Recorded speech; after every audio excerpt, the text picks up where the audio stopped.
Nous sommes ici au centre de référence de l'hôpital Vijana, le lieu où on a sauvagement assassiné l'administrateur général Belvis Bokoko par le policier commis à la garde du ministre provincial de l'Intérieur Doli Makambo. Après plus d'un mois de procès, le verdict est tombé jeudi dernier dans la soirée. Le coupable responsable du meurtre de l'AG de cet hôpital, c'est le ministre provincial Doli Makambo qui a écopé de 10 ans de prison ferme selon la décision de la haute cour militaire. Sur place, à l'hôpital Vijana, c'est la satisfaction totale, bien que cela ne pourra pas ramener à la vie l'AG Belvis Bokoko.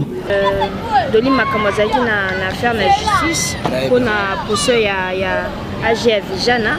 Alors lobby va condamner à 10 ans de prison ferme. Nous en tant que population, bomoni likanisi na ndeli ya justice. Bon, la réaction à procès en tant que population, tout peut se gagner sur la justice ça makamna. Celui à moni gaza coupable à condamner, bon, et rien à faire, il faut à condamner qui est lobby 10 ans de prison et puis à quelle prison lobby. Ce que moni on est-ce qu'il répond à la battante na bino de bondoze la procès sous que la tenue.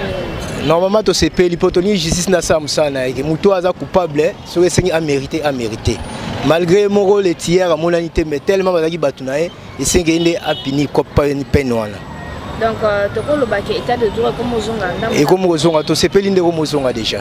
Pour tout le monde na ba autorité pour comme kanga bon. Danaki Doli Makambo 10 ans de prison et puis baninga na yo bazaki na affaire ya AG à Vijana bino bomoni onde ya Vijana. Biso domoni ya solo état de droit et koti.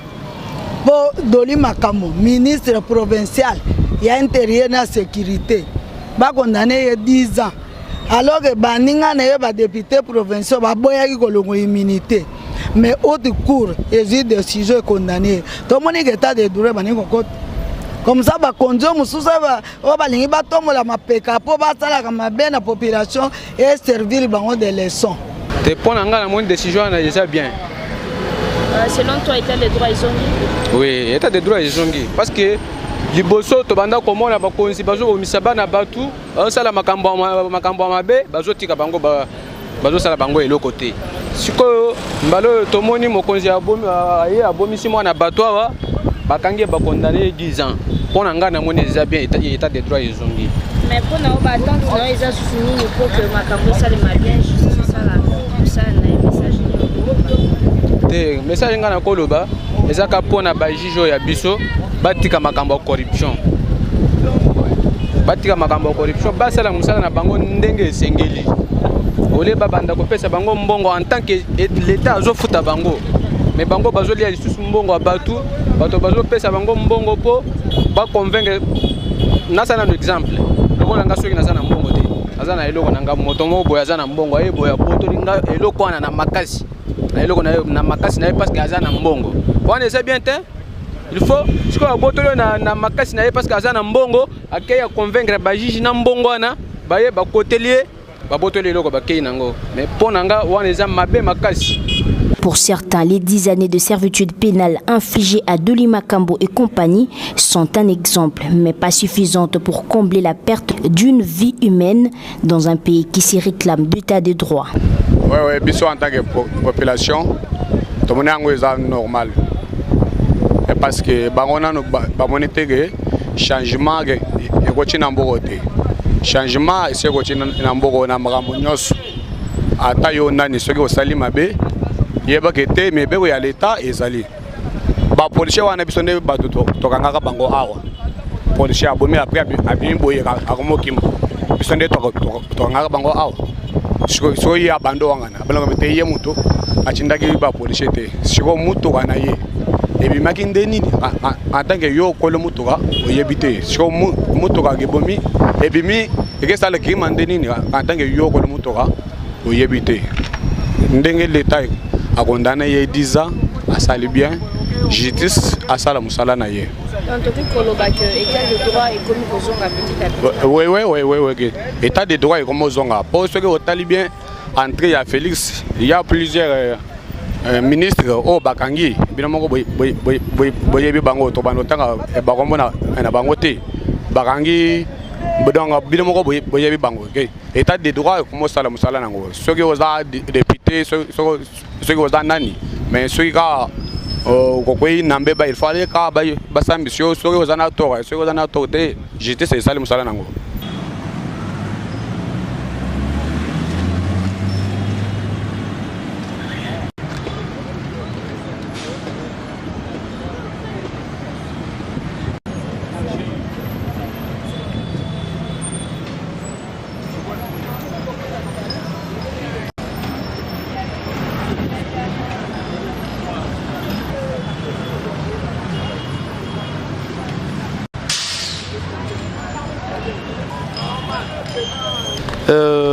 Satisfaction. D'abord, c'est pour nous une surprise.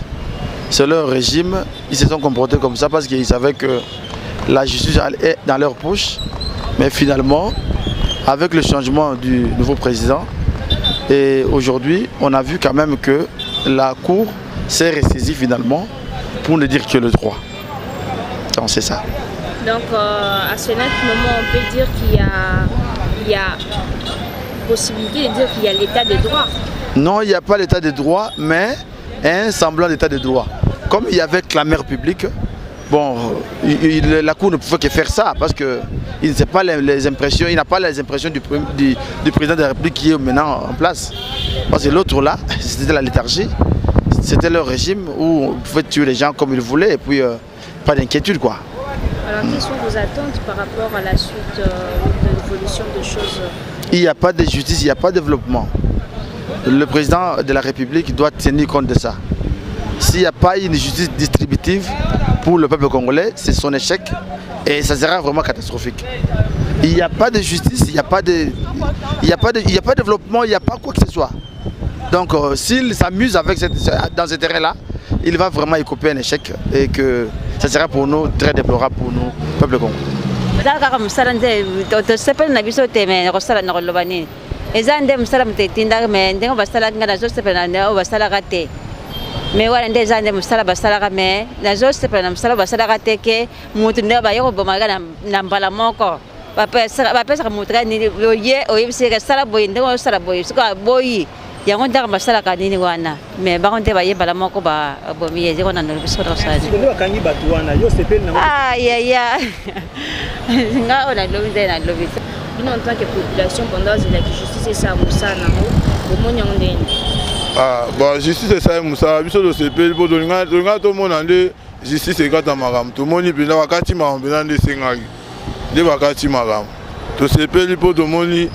Pour ça, qui on a vu ça, tout ça, mais tu comprends, tu es maram bango.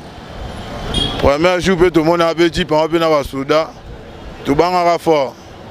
Ako tika boye ko malora esika bango ya poste na bango ministre mdatinda bango nde sonan mdatinda bango ti marambane komi bongo ba justice asalbe musala akati marambe ndenge singa akata to sepeli pour a pesa barre na par rapport ya affaire ezali ki ya agi ya Vijana bongo doli makambo azu 10 ans de prison na ba ninga mususu bazaki na nous en tant que population bomoni en bon, biso ta population ba l'état c'est Moussa na kangi mais ye na disa pesi ye ne mai mutute wo mona ye mai ne mutute soda na ye ne bo mutu so ba ngana soda na ye ça va mais soda na kimi ye ba kangi rapport a soda na ye ne bo aseli kamwana mais ataba kangi 10 ans na yo kasi beta 10 ans na abeta ngote 5 ans au beta ou 3 ans au beta futa mbongo ya bango na bango ataba kangi abmana ye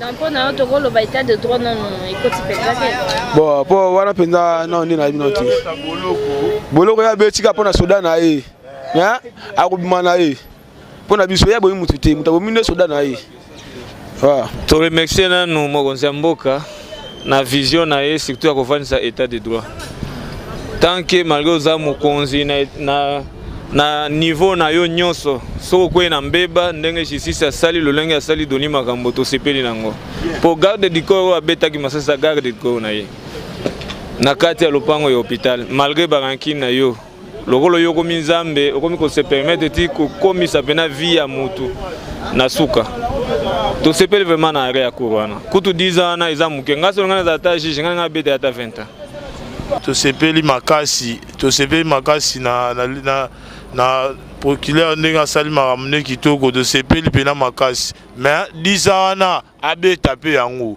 tout le monde n'est pas bêti pe 10 ans na eza te que 5 ans afuti bambongo abimi abe ta 10 ans na tout le monde nango pour bomi ba tunane ba bomi mututi faut pas bêta yango faut pas bêta yango 10 ans na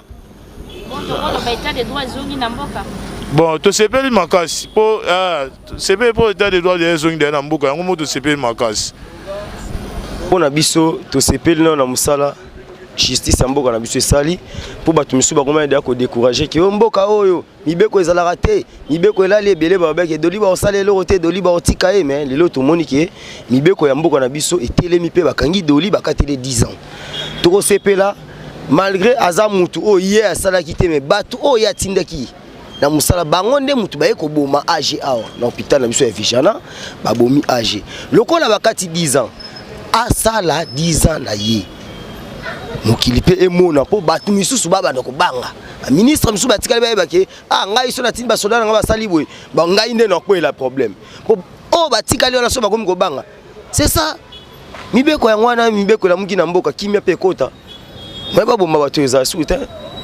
La justice congolaise a eu raison sur les trafics d'influence de certaines autorités congolaises. Le procès sur le meurtre de l'AG de l'hôpital Vijana est un bel exemple pour inculquer aux dignitaires de ces pays l'essence et l'importance de la vie humaine. Vous venez donc de suivre le point de vue de la population par rapport à la condamnation du ministre provincial de l'Intérieur, Denis Makambu, et les autres qui l'entouraient, Cléopâtre Triloko depuis Vijana. Merci. Congo Avenir.